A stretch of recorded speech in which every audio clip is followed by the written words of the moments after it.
प्रदर्शनकारी थे उन लोगों को बताया कि ये चिट्ठी जो है विभाग ने बीपीएससी को भेज दिया और बीपीएससी को इसमें निर्णय लेना करता है। वो पुलिस का महकमा है, वो कार्रवाई कर रहा है। इसमें जो भी दोषी होगा उसके विरुद्ध कार्रवाई होगी।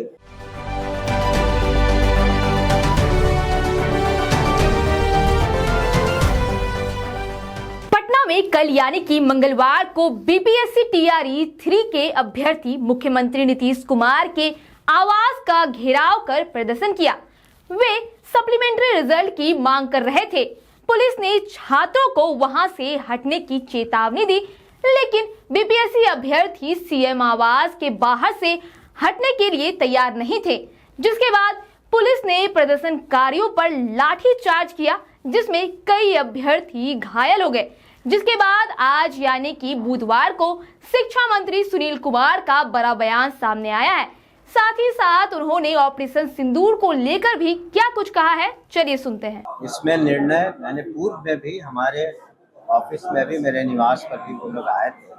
मैंने कहा कि इसमें जो भी निर्णय है हमारे विभाग ने वापस चिट्ठी बीपीएससी को मैंने उनको बताया। कल भी हमारे पदाधिकारी जाकर के धरना स्थल पर जो लोग यहाँ बैठे थे, हमारे सीनियर ऑफिसर्स जा करके, हमारे आप सचिव भी जा करके वहाँ पर जो भी प्रदर्शनकारी थे उन लोगों को बताया कि ये चिट्ठी जो है विभाग ने बीपीएससी को भेज दिया और बीपीएससी को इसमें निर्णय लेना है।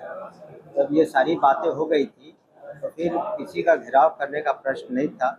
और जहाँ तक विधि व्यवस्था का सवाल है तो विधि व्यवस्था और कानून व्यवस्था मेंटेन करना प्रशासन का काम है और किसी को उसका उल्लंघन नहीं करना चाहिए।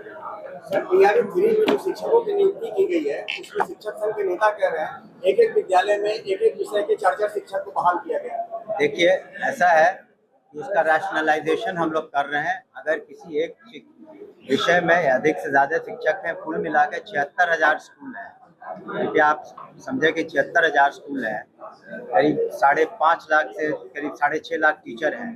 तो कई बार जो पोस्टिंग होती है तो उसमें हो सकता है एक से ज़्यादा विषय में हो जाती है, तो उसको हम लोग रैशनलाइज करके उसको फिर सुधार करेंगे। पेपर लीक मामले में संजीव मुखिया पे जो है कार्रवाई की गई, लेकिन कई लोगों का आरोप है कि बड़े बड़े कोचिंग माफिया शामिल है इसमें, उसमें कार्रवाई सरकार नहीं कर रही।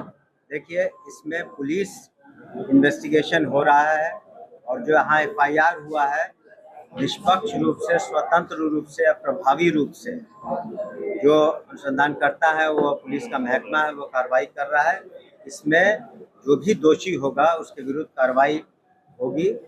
माननीय मुख्यमंत्री जी ने स्पष्ट रूप से 0 टॉलरेंस की हमारी नीति है करप्शन में, और जो भी इसके संदेह के घेरे में या कोई भी गलत करता हुआ पाएगा उस पर निश्चित रूप से कड़ी से कड़ी कार्रवाई, विधि सम्मत कार्रवाई की जाएगी। इसकी जो पृष्ठभूमि है हम सभी जानते हैं कि पाकिस्तान द्वारा जो भेजे गए आतंकवादी थे, उन लोगों ने निहत्थे बेकसूर भारतीयों की हत्या की थी, 29 लोगों की, जो कि बिल्कुल